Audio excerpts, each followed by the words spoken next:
The People's Countryside The People's Environmental Countryside Debate Environmental Debate Podcast. People's Countryside Environmental Debate Podcast. People's Countryside Environmental Debate Podcast. People's Countryside Environmental Debate Podcast. Is man's future one of running around the universe for survival? If we separate into different areas of space, how do we stop things becoming tribal again and the consequent wars? Not expecting you to answer this, but give it a go. People do not like new foods. I see often people confuse not liking with an aversion to new tastes and textures. This can be down to sensory issues, but often is down to not liking anything new. Some people don't know the difference between being hungry or thirsty. What do you think? This is the People's Countryside Environmental Debate Podcast. This podcast is for people willing to explore and question and have their minds changed. Can you imagine that, having your mind changed and doing it publicly? Anyway, the topics of these podcasts are set by you, the listeners. And we've got 2 listener questions today.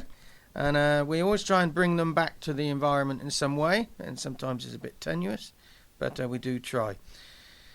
Anyway, I'm Stuart the Wild Man Mabbott, and I'm a full-time social justice campaigner. I do it all behind the scenes, and a bit of a rabble-rouser. Who's the co-host? My name's William Manklow. I'm a photographer and a podcast host and a workshop leader with all the different roles that I do. Yeah, that's who I am. Any challenges? Today, the challenge for me today is not to allow my anxiety to get the better of me. What are you anxious about? I have no idea. And where are we recording today, William? We are recording in your living room, like we normally do. This is our normal recording space. We do sometimes record outside when it's better weather. Very rarely in the last year. Yeah, we've done a few, but the weather's been a little bit inclement this year, hasn't it? Not been so hot, not been so warm. It's been wet recently as well. And we basically talk about the things that maybe bring up some uncomfortable truths in us. And we just keep pushing the boundaries slightly. But as I say, you, the listeners, direct where we go. It's a world-scale podcast with a local feel. And we try and remind you that we're all part of nature and not separate to it. And hopefully we don't say that too often. We're not scientists or experts. We're just willing to just see where the questions take us. We don't see them before we press record. We have no preparation, so we approach them cold, a little bit like you guys. Anyway, so who's the question from? Well, First one. You talked about it being a world-scale podcast. I'll say where these two actually have come from, what parts of the world they've originated from, because it's almost opposite sides of the world. We've got a question from Cambodia and then a question from Puerto Rico. So very different parts of the world, aren't they? Yeah. And because we don't actually prepare for these questions, every single episode is ever so slightly different, Stuart. You know, we try to give you that entertainment value of being. It's not formulaic. Often I listen to a podcast and there's this formulaic thing of here's the music intro, here's the intro to the guests, and sometimes I was listening to a podcast yesterday. I won't say which podcast it was, but I skipped about 5 minutes of it because I wanted to get to the material. They were just talking about who they were, and it was just a bit too much. The interesting thing is, I mean, since we recorded last, huge amounts of questions have come in. We're back up to 30 lined up, 30 listener questions. We haven't been that high for, I'd say, about a year. It's been a while, hasn't it? And that takes us right into the start, almost to the middle of March next year. Yeah. With the current release schedule, because there's always a chance that we might actually make a change in the new year. You might get one a day. That would run out of questions very quickly then, wouldn't we? So the 2 questions are, so the first question for today is from Ritherpole in, do you know how to pronounce? Is it Phnom Penh? It's Phnom Penh, isn't it? Yeah, I think it's Phnom Penh. It's the capital, isn't it, Cambodia? It is the capital of Cambodia, which is Cambodia borders, is it Laos and Vietnam? Something like that. Yeah, and Burma. Countries like Thailand are actually very long and thin as well. They kind of have a coastal region. Anyway, so Cambodia, that's where the question's from. Thanks for your question with the poll. This is not your first question either. I think it is. It's just got a number of them lined up after. Am I looking at the questions? Yeah, you're not looking at the questions. You're looking at who's asking the questions, and so because this person, I think, really polls a female, maybe. I think you're seeing that there's a number of questions lined up. So, but I think this is the first. But it all depends how you read the story, because you could read it back to front. So that's what I'm doing. That's my excuse. So thanks for your question with the poll. Your first question of many, of many. Well, we know. So yeah, the question is waffling again. As possible as yes, my brain is not also working too well today. It shows. The question is as follows: Earth could be our home for another billion years. Beyond that, the sun will expand for another 3 to 4 billion as it burns itself out and dies. Those last 3 to 4 billion years would make the Earth uninhabitable for life. So the alternative planet we would need to colonise maybe isn't something we can colonise now. But as the sun grows and heats up, ice worlds nearby could become livable, though the Andromeda galaxy could collide with us way before any of that, disrupting all our plans. When the sun finally burns itself out and maybe becomes a black hole, these new livable worlds may be in the wrong place, and we may need to move again. Is man's future one of running around the universe for survival? If we separate into different areas of space, how do we stop things becoming tribal again and the consequent wars? Not expecting you to answer this, but give it a go. Well, straight off the bat, I would say that we're not going to be around in a billion years' time. We won't be. Just if you look at history of life forms, it just doesn't. Life doesn't last that long. In its current form, especially, we'll be able, if there are ancestors of us, they won't be us. We're constantly evolving anyway, and cataclysmic events happen on a pretty regular basis. If you look at the timeline of everything, you know, the dinosaurs were only around 65 million years ago, which in the life of the planet is not really that much, not that long ago, really, is it? The thing is, for the descendants of our species to survive, we would have to be running around the universe, because the situation is constantly changing.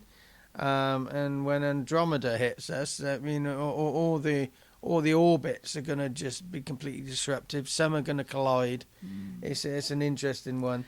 If we do travel, there has to be to these multiple places. I mean, it is right in the short term. These ice worlds out, you know, the moons of various Neptune and Uranus and that might have something, but it's getting there. But also getting somewhere, travelling through space. There needs to be something like Brian Cox was talking about. This was bending space, because if you could travel in a linear direction, it's going to take 75,000 years.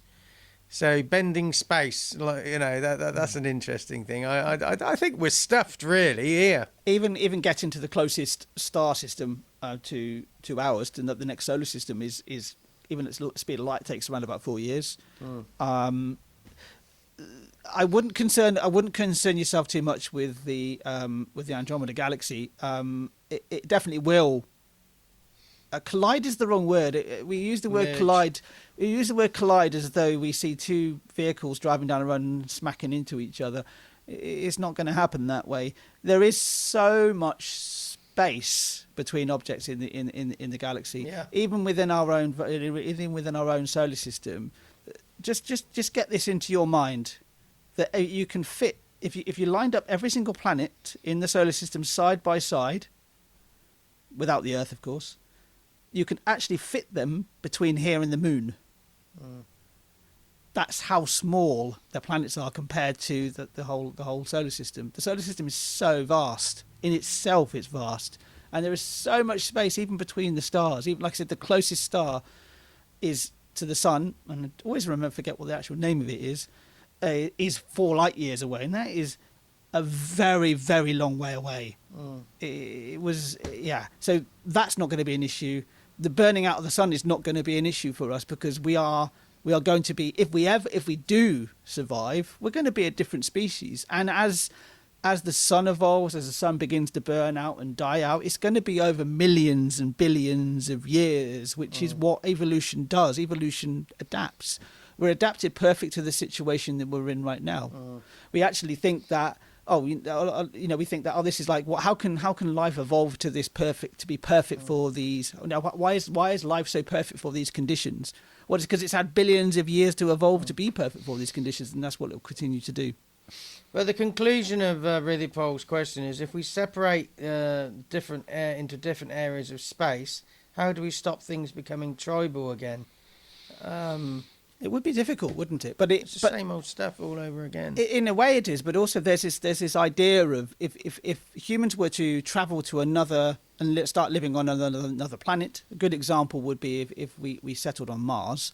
Mars is a very different planet to Earth, and even if we made it completely inhabitable as far as the atmosphere is concerned, the gravity is naturally weaker. So over centuries and over millennia, we'd almost become a different species. Well, we couldn't not. Yeah. Because of how evolution works. We'd evolve differently. Yeah. Even on the extraordinarily short term, when people go into and spend time on the International Space Station, the bone density changes, even in that short period of time. So in a way, we'd actually be beginning to, if there were these tribal boundaries, we'd actually start having tribal boundaries in a way, I think, between different species. We've given it a go. That's all I can say. Well, it kind of hits upon the sort of areas that I'm interested in anyway. The whole idea of more universal scale. I've been thinking a lot recently about how we think about nature as being the trees and the flora and the fauna and everything on Earth. Well, actually, I kind of see nature as being, well, the universe. It's still nature. Yeah. It's still naturally occurring. An alien species is naturally occurring. I was reading a book recently. I'm reading a book at the moment. And it's talking about how we think about how aliens would look and how they could be a bit strange. But there are lots of creatures even on our planet which perceive the world in a very different way than we do. Completely different way than we do. They're actually almost alien to ourselves, even though they've actually evolved on the same planet as we have. Yeah. I've got nothing else to say on that one. You okay to move on? I'm okay to move on, yes. Okay, so the next question is from Hortensia in Humacio, Puerto Rico. Now, I'm sure we've had a question from Hortensia. That's a name that's just sticking to my mind. Or have I done this whole looking in the future again? Oh, I don't know. Anyway, we're in the moment. So, Hortensia. Do you want to read the question out? Nah, it's too long for me. It's too long. It's more than 3 words, right? So, Hortensia, thank you very much for your question. Whether this is your first or your 100th, we appreciate you sending in the question for us to discuss. I'm waffling, aren't I? Yeah. Hortensia says, if we're going to change people's diets so they are more sustainable, numerous barriers will need to be faced. For one, people do not like new foods. I see often people confuse not liking with an aversion to new tastes and textures. This can be down to sensory issues, but often is down to not liking anything new. Some people don't know the difference between being hungry or thirsty. What do you think? Yeah, there's a lot to unpack in that question. Let's go from the top then. So if we're going to change people's diets so they are more sustainable, numerous barriers will need to be faced. What are the barriers as you see them now, today, in the moment? Well, it kind of I agree with what Hortensia goes on to say, and say it's like it's not an aversion to not liking something. It's just not liking something new, an aversion to something new, not trying something new. Yeah. Where's that come from? I would say that comes from. Well, I can kind of flip it around a little bit. The one thing I loved about my childhood is I was actually I can't think of the word. A misfit. I was opened up to a lot. I was opened up to a lot of different tastes. I was given different foods from different parts of the world. So, and with always the thing of like, well, if you don't like it, you don't need it. That we won't have it again. So from an early age, I was my mind was open to different tastes, new tastes. And in my lifetime, I've noticed that when I was younger, there were things that I didn't like. A good example is olives. I didn't like them when I was younger, but I absolutely love olives now. That I can actually try them again when I'm older as well. I think we kind of can become, as we get older, a lot more narrow in our thinking. We become a lot more, maybe even a little bit more protective of ourselves, and we don't want to try something new. Any others? Any other barriers? What do you think? To getting people to change their diets so they are more sustainable? Cost? Perceived cost? Cultural barriers? Yes. Peer pressure? Peer pressure was definitely one of them. Peer pressure is like being a vegan, for example. If you identify as a vegan, people see you as they'll have a stereotype, like they would with an activist. And if, in some ways, veganism is seen as a form of activism because of that. My wife's a vegan, and she's most certainly is not an activist. So sense, anyway. it takes multiple approaches to change people's diets en masse. That's what I would say. People, it says, go on to the question. For one, people do not like new foods. I often see people confuse disliking with an aversion to new tastes and textures. Yeah, there are some fussy eaters out there. There are some people with heightened sensory challenges.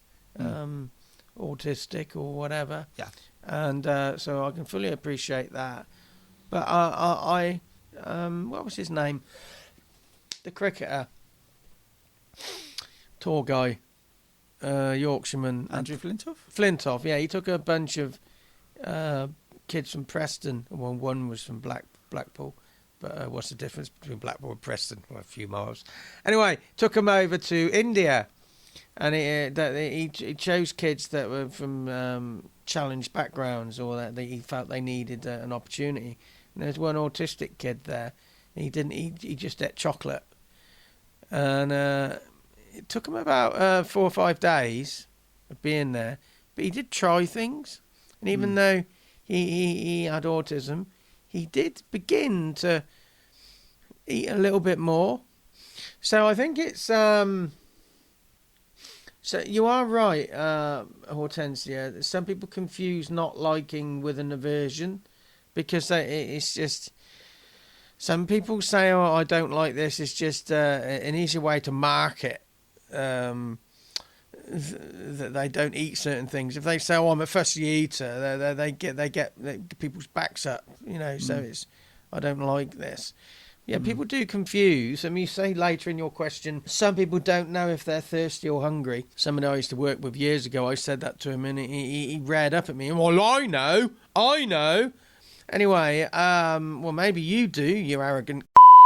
But there you go. William's eyes. Well, we haven't had a. We haven't had an explicit episode for a long time, have we? No. Anyway, for fuck's sake, you went straight in. Didn't you? Yeah. Anyway, you're gonna have to beep these ones out, Yeah, it's too explicit. Yeah, that's too far. There's not enough feeling behind it. It was almost like it was unnecessary. Yeah. Anyway, almost. It was in summer, and he said this to me. Oh, I know the difference. And he said, and a few days later, I was working with him, and he said, "Oh, I'm hungry. I've had a packed lunch." And I said, "Well, just drink this glass of water," I said, "and see how you feel." He said, "I feel better." I said, "So you're thirsty and not hungry?"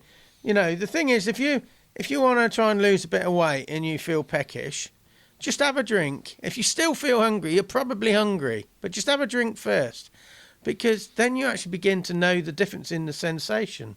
I would even argue that we actually don't. A lot of us don't know we're hungry. We don't think, well, we're not hungry, we just have an appetite, which is a very different thing. And then we just eat at certain times a day because... Yeah. We get into habits and rhythm, and our body expects food to be put into our body. And we have so much abundance of food as well. We don't think we do, but we really do have an abundance of food. But yeah,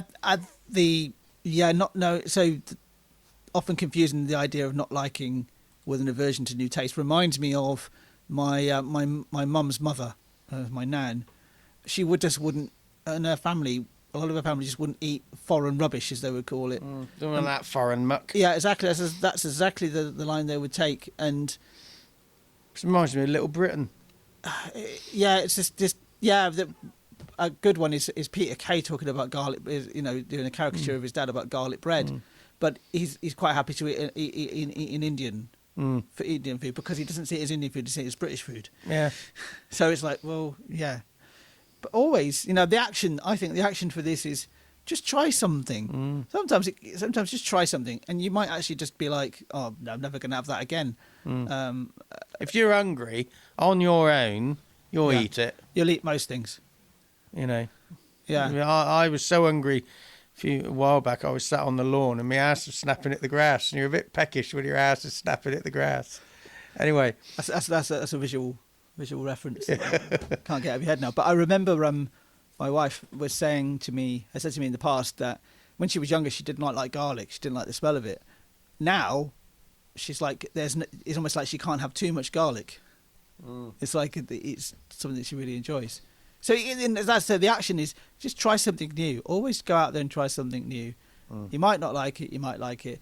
And try it again in a few years' time, because you might change your mind. You might actually it might be just a little bit too extreme for you right now.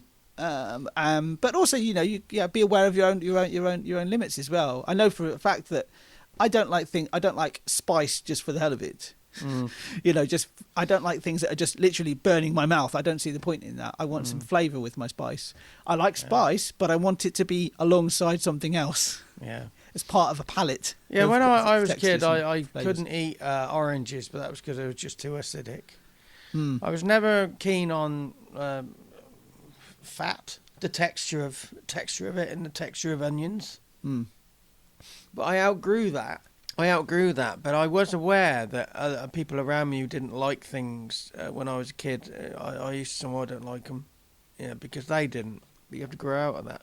The only thing I would say I can't eat now is prawns, because my stomach just won't accept them. It will stay down there, and then about a couple of hours later it will come back up. I mean, it's not been digested at all. I don't know where it goes. It's just still fully chewed. But it's just sort of like, but if somebody doesn't want to eat it, you can't force them.